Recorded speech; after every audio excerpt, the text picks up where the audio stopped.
Всем привет, с вами сестры. В этом видео мы хотим поделиться с вами рецептом цветных потеков на желатине. Мы часто пользуемся такими потеками при декорировании тортов. Они имеют приятный вкус, а дети их просто обожают. А делаются они очень просто. Для этого нам понадобится 2 грамма желатина, 10 граммов воды, 35 грамм жирных сливок, 35 грамм сгущенного молока, 50 грамм белого шоколада, 15 грамм сливочного масла и любой краситель.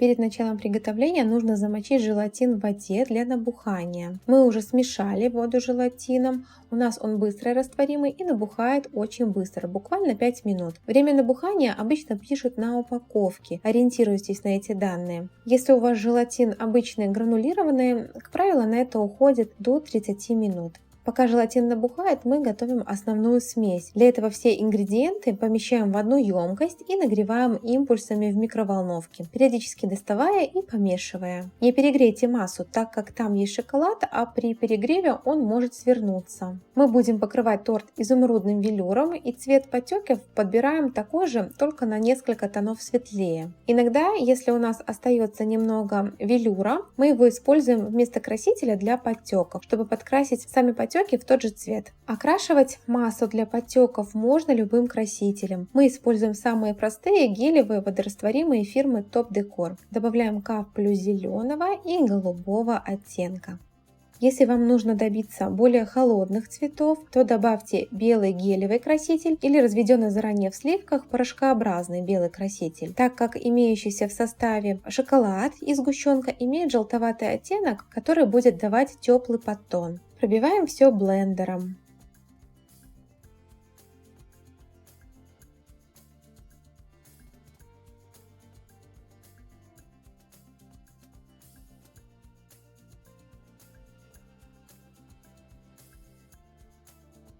Теперь нужно внести желатин в теплую массу.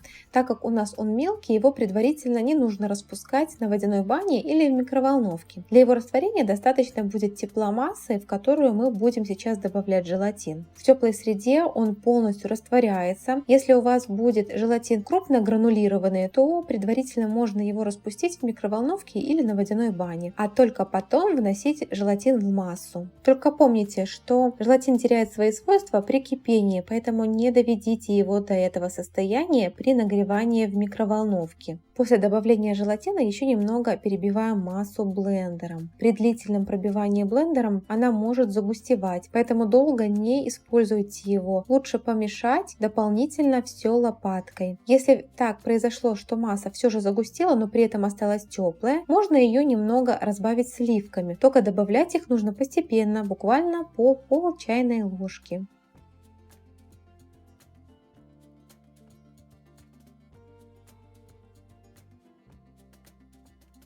Вот такого оттенка у нас будет велюр на торте, а потеки будут светлее. В данном видео мы не будем показывать сам процесс нанесения велюра. Такой ролик уже есть у нас на канале, ссылка будет в описании под видео. Сейчас даем массе остыть до комнатной температуры. За это время мы покрыли торт велюром, и теперь можно приступать к нанесению потеков.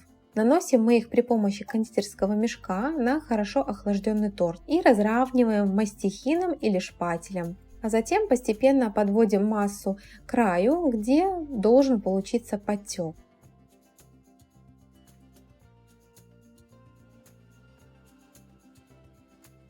Перед тем, как наносить подтеки на торт, можно проверить их густоту. Наложить один подтек на хорошо охлажденный торт и посмотреть, как он стекает по поверхности. Если стекает очень быстро и становится тонким, то, возможно, торт нехорошо охлажден или масса тепловатая. Либо наоборот, если подтек ложится толстым слоем, тогда массу нужно немного подогреть.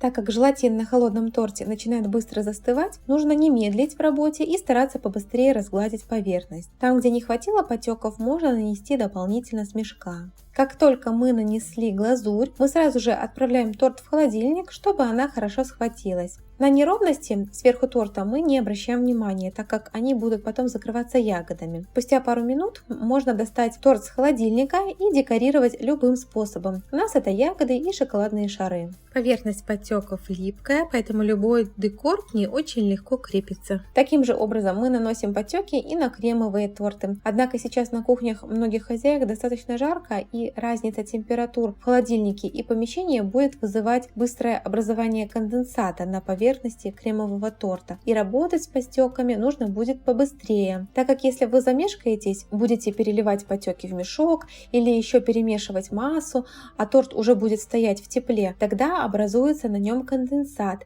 и именно он может служить причиной того, что подтеки сползают или стекают неровно. Поэтому если в вашем помещении достаточно тепло, сразу же все подготовили и только потом достаете торт с холодильника и сразу наносите подтеки. Тогда точно все с ними будет хорошо. Такие подтеки мы применяли в огромном количестве тортов. Чаще всего они использовались именно в детском декоре. Напоминаем о нашем Instagram-профиле, где мы делимся работами и немножко личной жизнью. Так что кликайте на значок «Сестры» в левой части экрана и переходите по ссылке. С вами была студия кондитерского искусства «Сестры». Не забывайте ставить лайки и подписываться на наш канал. А также напомним про комментарии и вопросы, которые вы можете задать внизу под видео. А мы, как всегда, постараемся на них ответить. До новых встреч в новых роликах. Пока-пока!